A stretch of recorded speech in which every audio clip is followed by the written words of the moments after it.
important to remember that we are voting for the leader of our country and not who we like the most or who we want in our wedding party, but who is actually going to make our country better. And we're in an incredibly unique situation where we've had both of the candidates in office before, and we've gotten to see what they would do.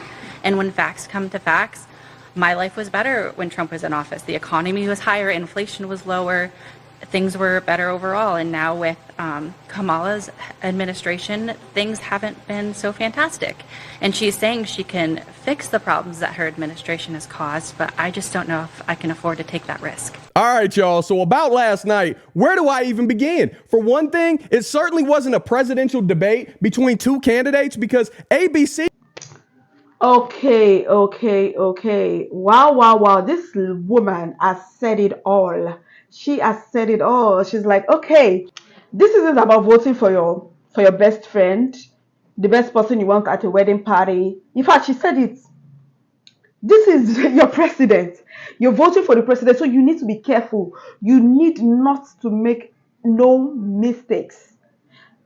You need to be careful. You need to know what you want. You need to know exactly what you are going for, because this is a serious business. This is a serious deal. This is no jokes, guys. This is no jokes. We mean serious business here, guys.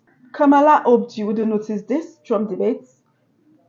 So, this is Delvin Gibson, and we have Kamala hoped you wouldn't notice this Trump debate reaction. Let's go on, guys.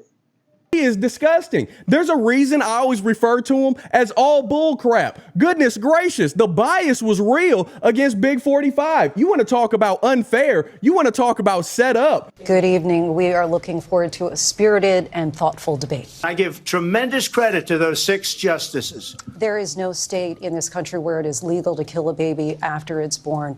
Madam Vice President, I want to get your response. Will end up being Venezuela on steroids.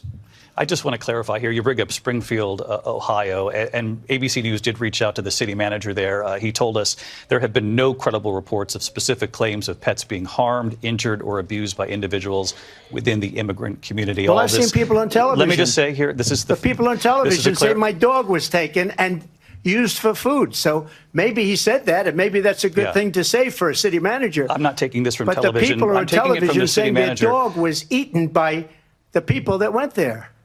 Again, the Springfield city manager says there's no evidence of that. Vice President Harris, I'll let you respond to the rest of what you've heard. And it's happening at levels that nobody thought possible. President Trump, as you know, the FBI says overall violent crime is actually coming down in this country. But Vice Excuse me, President the Harris, FBI they were defrauding statements. They didn't include the worst cities. They didn't include the cities with the worst crime. It was a fraud, just like their number of 818,000 jobs that they said they created turned out to be a fraud. Mr. President, you recently said of Vice President Harris, quote, "I didn't know she was black until a number of years ago when she happened to turn black, and now she wants to be known as black." I want to ask a bigger picture question here tonight. Why do you believe it's appropriate to weigh in on the racial identity of your opponent? I don't, and I don't care. We saw Donald Trump fighting off a trio of radical libs while Kamala was allowed to give this rehearsed speech designed to trigger emotions. That woman didn't get challenged or fact-checked one single time while they repeatedly interjected and cut off our president. And maybe it's just me, but it sure looked a lot like Kamala's team was given those questions beforehand. And yet she still deflected from answering any of them. Just continuous lie after lie being spewed over and over again. And it was this highly emotional performance from a wannabe female Obama. Literally right out the gate, y'all. She couldn't answer if we're better off now than 4 years ago, because obviously we're not, thanks to the worst administration our country's ever had, with her being number 2 in command. Do you believe Americans are better off than they were 4 years ago? So I was raised as a middle-class kid.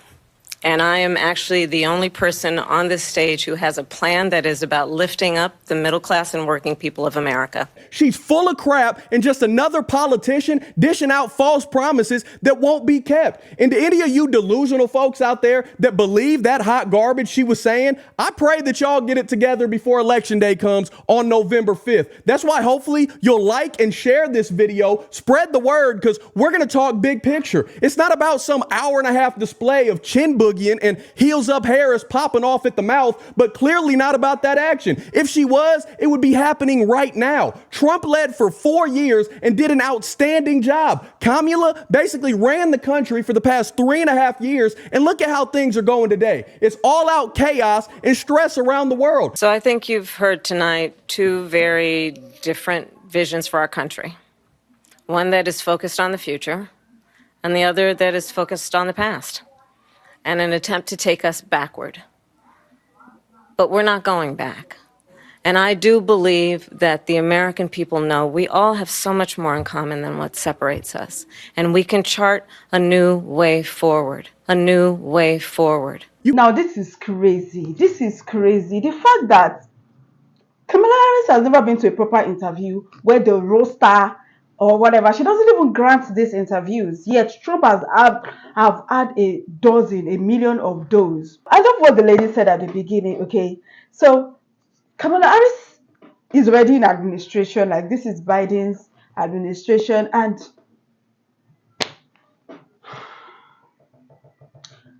look at how the economy is. Look at how the country is. It's not even moving forward.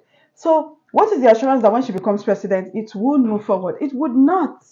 That is why we need to get it right now. We need to get it right. What is our motto is the new way forward. We don't need a new way forward.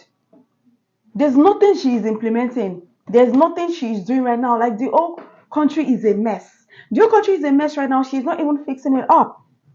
When Trump was president, things were moving smoothly. People could afford things, but now, inflation, unwanted people in the country, immigrants, 10 million people into the country. We don't even know where they're coming from. I mean, who does that? Everything was better with Trump. So we don't even need to take chances with Kamala. We don't need to take chances. Now is the time to vote, raise our voice, and go for what we want. When they see the interview, they were asking her a question. She was like, "Oh, I was raised as a middle class kid." Who cares about who you were raised with? What's our business with all of that stories?